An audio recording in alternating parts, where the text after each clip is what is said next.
Hi, I'm Cassie Handelman, and I'm a co-crew chief of costumes for this production. Hi, I'm Scarlett Earls. I'm the stage manager for this production. Hi, my name is Nick Ripa. I'm the technical director of Guilford High School Theater Arts. Hi, I'm Karina Lowry, and I'm a co-crew chief for props. I'm Sophia Welch, and I'm a co-crew chief for props along with Karina.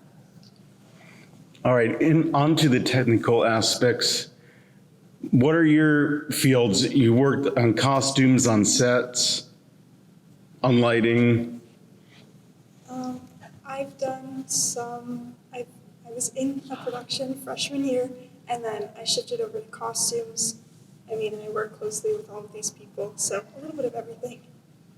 Yeah, I'm always just behind the stage, kind of managing all the crews that work with us. I think as the technical director, I try to balance the director's needs and wants, and then also figure out a way that students can creatively achieve it, because it is Guilford High School Theater Arts, and we do pride ourselves in having a really good technical student crew. So we want the kids to be able to do the work and not have the adults have to do all of it. And me and Sophia work on the props, so we do everything handheld that you see. We have some here, the bear. We do a lot of painting, sewing, and just crafting. Yeah, we've both been, props is the only crew that we've ever been on, and we love it. And we also have a lot of overlap working with Cassie, as sometimes costumes and props can overlap, and with the set as well. And Scarlett helps us manage everything. All right, let's start with the props. What was it like to make the props, like your fantastic signs and the bear, and what was the work like going into putting them all together? Yeah, so I can talk about the bear. So this bear is for the character of little Sally in the musical, and it's supposed to be a bear that was once very pristine, but he's well loved. So he has lots of patches and buttons and holes. So Ms. Smoke Queen brought to us a pink teddy bear, and obviously we had the challenge of making him look not so pretty in pink. So first we tried dyeing him with some brown fabric. It kind of took to like a gray color, or I wasn't exactly happy with the shade. So I ended up using some bleach. I intended to bleach the whole bear, but it ended up kind of having this effect of different splotches of lighter color around the bear, which I actually ended up really liking because it showed that maybe there was some niceness of his brown color showing through, but then all that dirt and grime.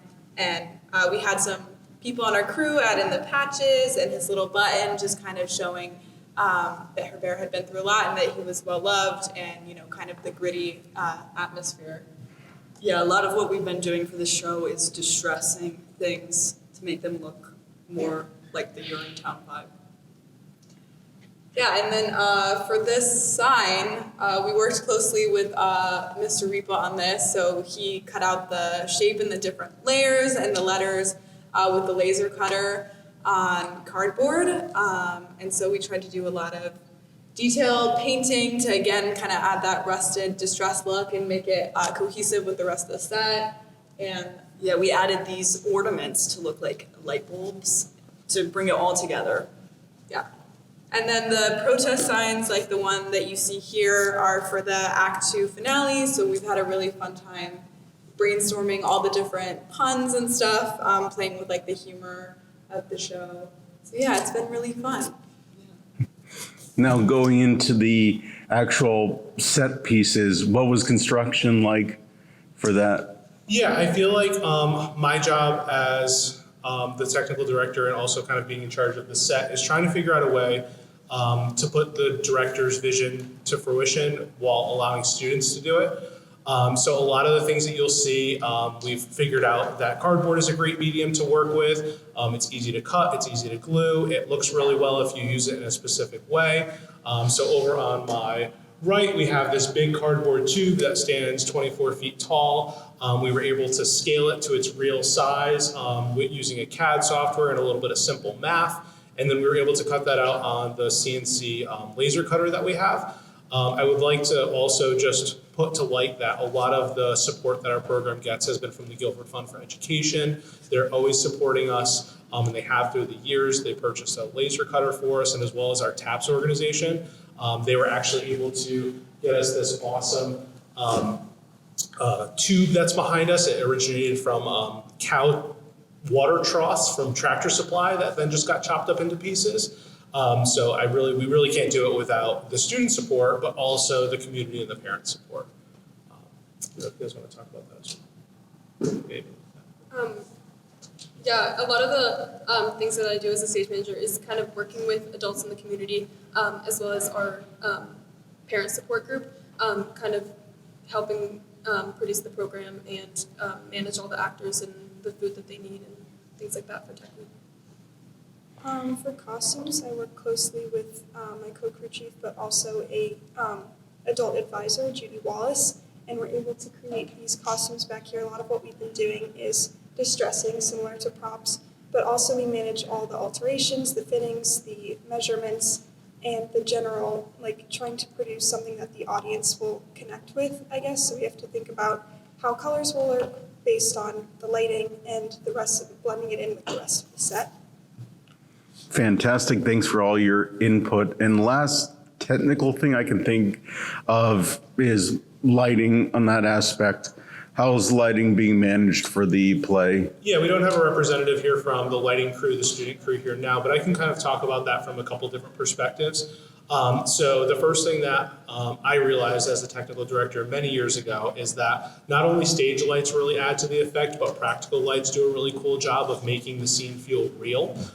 So if you look on the set, we have a bunch of different kind of industrial practical lights that just give it the feel that you're actually there. Stage lighting is awesome because you can focus where the audience is actually looking at that given moment, but the practical lights do a really good job. So we've been trying to work on that balance. This show is obviously set in a interesting setting, as the props kids kind of mentioned, where everything's distressed, everything's kind of aged, everything is a little bit kind of dirty and dingy. So we've been focusing on kind of making sure that the color palette and the color temperatures and all of that stuff also reflect that. We do have a lot of modern fixtures here, like LED lights and stuff, but using those in a way that doesn't make it feel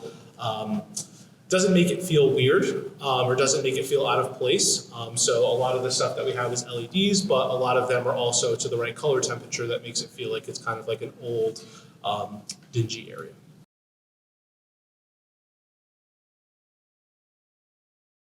How did casting work for the play? Did people volunteer and then try out? So over 20% of the school population is involved in the spring musical every year here at Guilford High School. And so casting is both, it's pretty rigorous and it's also competitive. What happens is that as I'm planning the season every year, I try to pick shows that will allow me to highlight different kids' talents in different ways. So there are certain shows that maybe if you're more of a, you have more of a pop star kind of a voice, those shows might be better for you. There's certain shows that are better for kids with more classically trained voices. So the first thing that we do is we have kids sing for us. The second thing that we do is we have a dance audition with our choreographer. And the third thing that we do is we'll oftentimes have, in the callback process, we'll have people read and maybe do chemistry reads for different characters. All right, on to the roles. How do you guys practice? It's a lot of coming up with bits, it's rehearsing your lines, it's you kind of got to find the character and kind of make it your own, and we play around with a lot of different things, I think. I feel as well there's a lot of self-exploration through the rehearsal process. There's a lot of stuff that obviously you get guidance from Miss Mulqueen, Miss Allen, Miss Contessa, but there's a lot of, like Grady was saying, coming up with your own bits and ways to kind of spruce up your own character and kind of shape that character through the rehearsal process. Yeah, and adding on to that, I think there's like a period of reflection that goes on when you are thinking about your character and where they came from and how to accurately portray that in the musical. And a big part about it is gaining your confidence in your character and in yourself to be able to portray what you want to portray, and having that encouragement from other people. That could be other people in the cast or your directors. Yeah. Fantastic. And I almost forgot the important part, introductions, and then your roles in the play.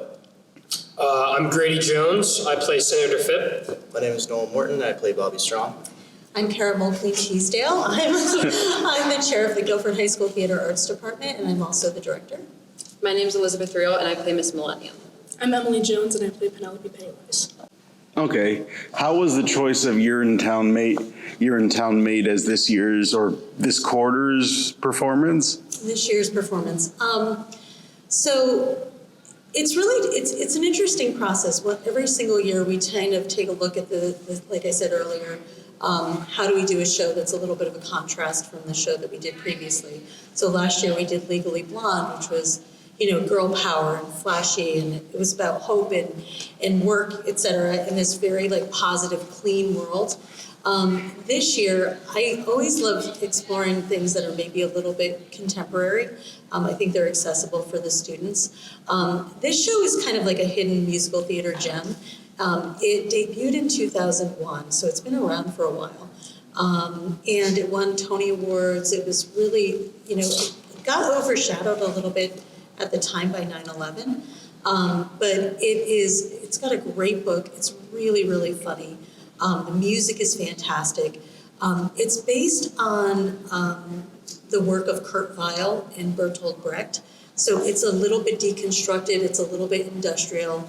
And I thought it would be a really great challenge for us this year. I could have a big cast, which is something that I always kind of enjoy, getting as many kids involved as I can. It had really cool technical components that, Nick Reba and his team has just kind of blown this out of the water. It's an amazing set, only kind of halfway there. So I thought it would be a great opportunity for us, and it's something that's a little bit different. All right.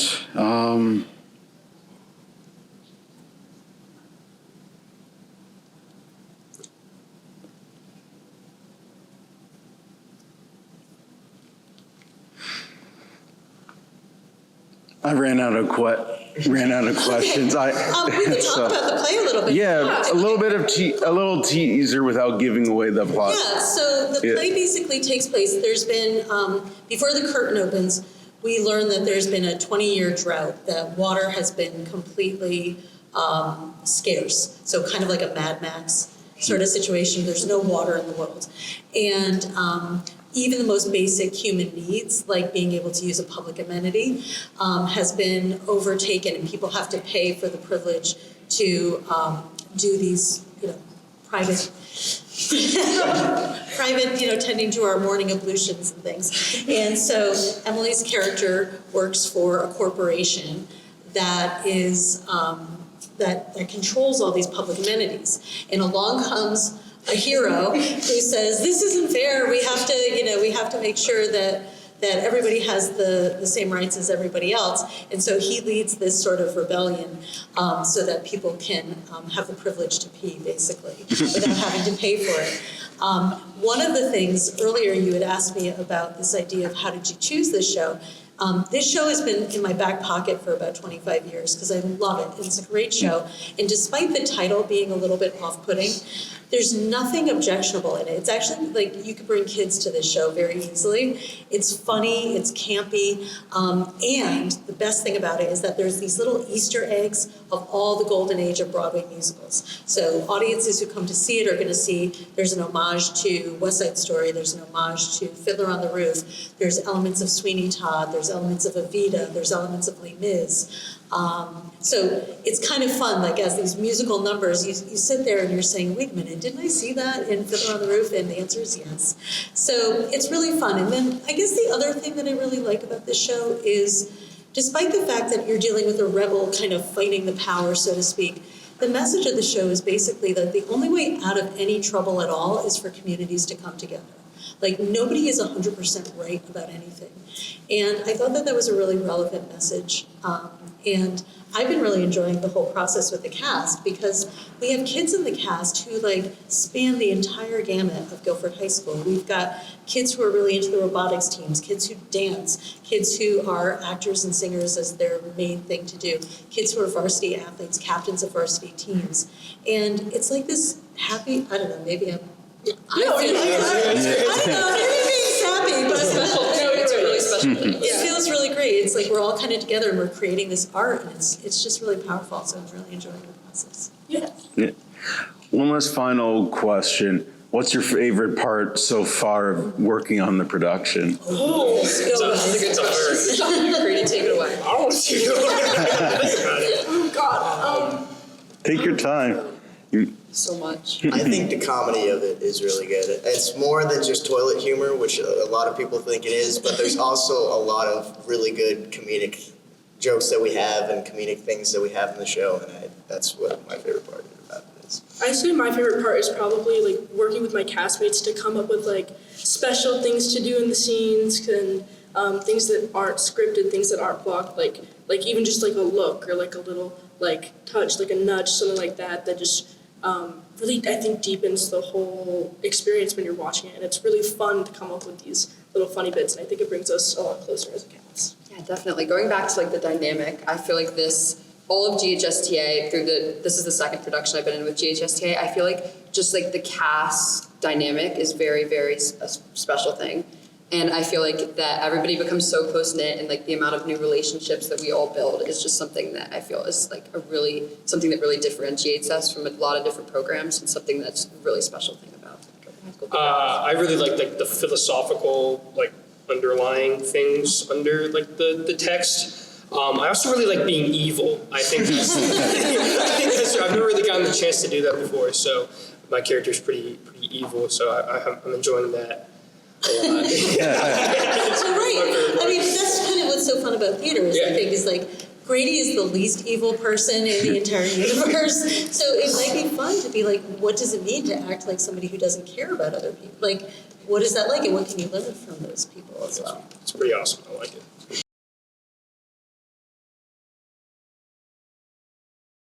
How did you both get into the theater aspect as your teaching career? I chose to do it. I bullied him into it. No. I attended Guilford High School. I'm a graduate of Guilford High School, and I was actually a part of the Guilford High School Theater Arts program under the direction of Pat Sowney, who is and was an incredible theater arts educator. I attended Fordham University, and I studied the theater arts there. And when I became a teacher, Connecticut did not certify theater arts teachers at the time. So I double majored in English and theater arts, and it's actually been a really terrific way for me to balance out my career. I've taught theater arts since 1989, and I landed at Guilford High School in 2007, the beginning of 2007. And at the time, I was like, I'm just going to be an English teacher. I'm going to simplify my life and just be an English teacher. And then by 2008, that had gone terribly wrong, and I got sucked back in again. I became the department chair in 2011, and there was this young teacher who was amazing with his students in the tech ed department. And so I approached Nick to help out with a production at the time, because what was happening was, in my opinion, it's really, really important that the technical theater arts, the stagecraft, gets a lot of attention. I think a lot of high schools just focus on the performance component of it, but theater is such a collaborative art that it was really important to me that we had somebody else besides me in the school who was willing to kind of put the energy and time into it. So I asked Nick to help out, and you did.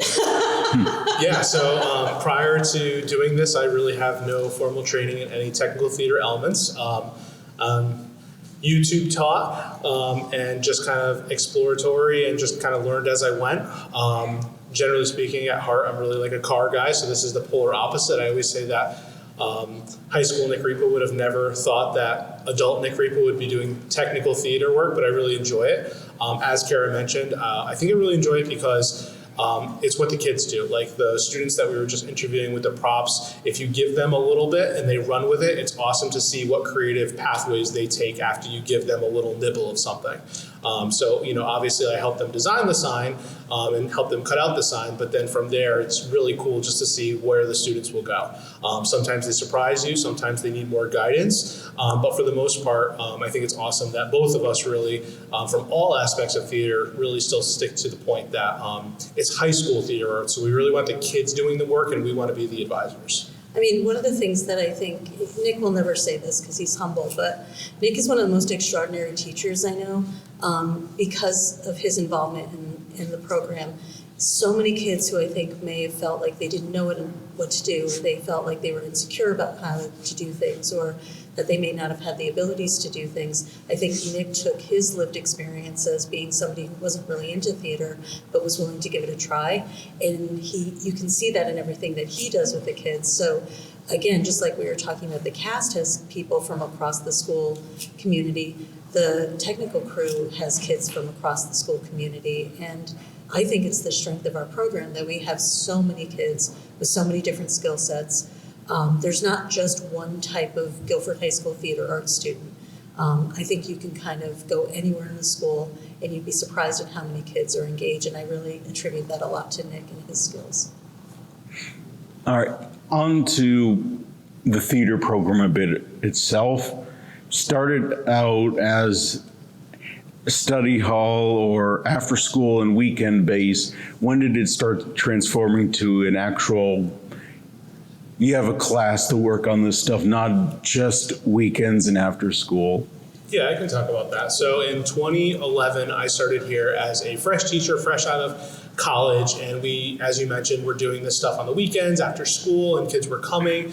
And we were working on this one production, and we had found an inspirational picture on Google, and we were looking at it, and we were like, oh man, this is really cool. But one of the things in technical theater that's super important that Kara stressed to me from day one is scale and perspective. So everything needs to be the right proportions, everything needs to look right, or else it just looks off. So I was working with a couple kids on a Saturday morning in the old wood shop at the old high school, just with a scale and a ruler, and we were just figuring out the proportions of this. And she kind of poked in and she said, this is like real schoolwork. Like, you're doing math, you're doing geometry, you're doing all of this stuff. We should really try to figure out a way to get this curricular.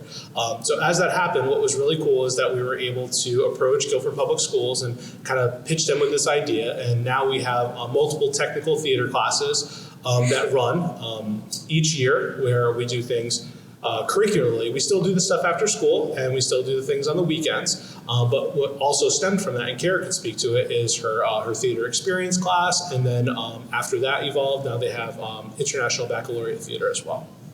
Yeah, so again, I think that it's really interesting because a lot of schools don't have school districts, and we are incredibly fortunate to have school administrators in the school district, the Board of Education, Dr. Freeman, and our principal, Julia Chaff, who was initially an English department chair, and then has really kind of been our chief and focal collaborator and supporter, who recognizes the academic stuff that goes into the creation of theater. So I mentioned earlier that some of my training is also as an English teacher. Well, all plays begin from analysis of the script, of the text. So the text is only one component of a larger part of the show. So all of the work that Nick was mentioning in terms of working in the shop with doing the curricularly aligned things, Julia was fantastic and said, okay, so why don't we start taking a look at having classes that are survey courses, like the theater experience, which we have, where kids can get like a little tasting platter of all the different types of theater that one can study along with the literature of the theater. And then when the International Baccalaureate program debuted here at Guilford High School, I was given the incredible opportunity to teach International Baccalaureate Theater, which is a two-year course in which students look at theater from the 5 lenses of theater, that of the spectator, of the designer, of the creator, the director, and the performer. And we have a new course that's been approved, which is a script analysis for the stage course, which again is really helpful for those students who might want to do the technical components of theater by really reading closely, reading deeply, creating proposals for design concepts, creating portfolios for their college and career readiness, things that they want to do in the future. And one of the things I'm most proud of is that students who are graduating from Guilford High School are now being recognized by major universities as being really well educated in the theater arts, and it is parlayed into scholarship opportunities, professional opportunities, both locally and nationally. And so it really goes to show that a smaller, relatively small investment in educating students in the performing arts brings like great rewards to the town of Guilford and to our students. And You touched a little bit about some of the different programs, but can you explain the theater experience, technical theater, the international baccalaureate, thank you, and the independent study? Yeah, so I just gave you just briefly a little bit of a nod to all of those courses. But if I could, I'd like to also talk about how we've taken those courses and we've expanded them. So every year we do a fall play, which is a main stage production, which happens on this stage. This year we had a really cool opportunity that Nick came up with. Nick was just talking about scale. This is an enormous auditorium to fill. And unlike in the old school building where you attended, we were able to build small, and so it kept our production cost down. We are an entirely self-funded organization. Guilford Theater Arts is an entirely self-funded organization, so we are the very grateful beneficiaries of the Guilford Foundation, Guilford Fund for Education, and our parent support group. But we decided to cut costs, let's see what we can do here. Can we try something different? So we staged our fall play as an arena piece. Actually, we staged it as a thrust stage piece in a black box sort of setup where everyone was sitting on the stage along with the actors. And it would allow the audience to have a different intimate experience with the play. So we experiment with our fall play with lots of different things. We do a spring musical, which is what Urinetown is, where we work collaboratively with the music department as well. We also do something called the 24-hour play festival, which is a literal 24 hours in which students write, produce, direct, and perform 6 original 10-minute plays. The International Baccalaureate classes, they do small performances within their coursework. Those happen in here. So on any given day, this auditorium is filled with classes and students learning about theater, technical theater, performance-based things. So it's not just an empty space during the day, it's a vibrant room that is used every period of the day. And onto the play, what are the dates of the performances? We open up on, as you can see in the poster here, we open up March 28th. We run 2 weekends. We have 6 performances, 2 Sunday matinee performances, 1 each weekend. And we found that those Sunday matinee performances are really popular. Sometimes folks don't like to drive in the evening. So it allows us to, again, have lots of different people be able to see our shows. We are very fortunate to live in a town where our shows routinely sell out. So it's really important, if you haven't gotten your tickets yet, to don't be left behind. And we get great community response for all the things that we do. I mentioned this a lot in my pre-show discussions. One of the things that makes me the most proud is I'll be in a business downtown grabbing a cup of coffee or something, and I'll hear people say, "Oh my gosh, are you going to see the musical?" And these are not people who have kids, attending Guilford Public Schools, but it's something that I feel like Guilford Public Schools gives to the community every year. We have kids coming in, parents are bringing kids for birthday parties, that's a tradition. I had a group of women come after school because they do a girls' night out every year at the musical, and they wanted to choose what seats they were going to be sitting in this year. We have a phenomenal box office. Head of our box office, Jeff Zeitlin, who's a Guilford resident, who helps us out with our ticket sales and our marketing. And we're just really, really fortunate to live in a community that really supports what we do.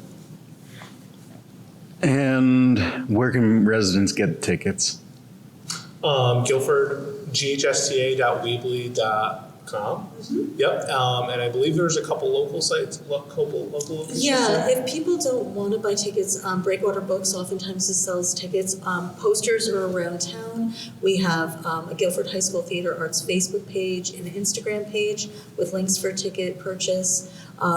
Even calling the main office here, if people are struggling, they'll direct you to the place to go. But we're trying to advertise everywhere we can.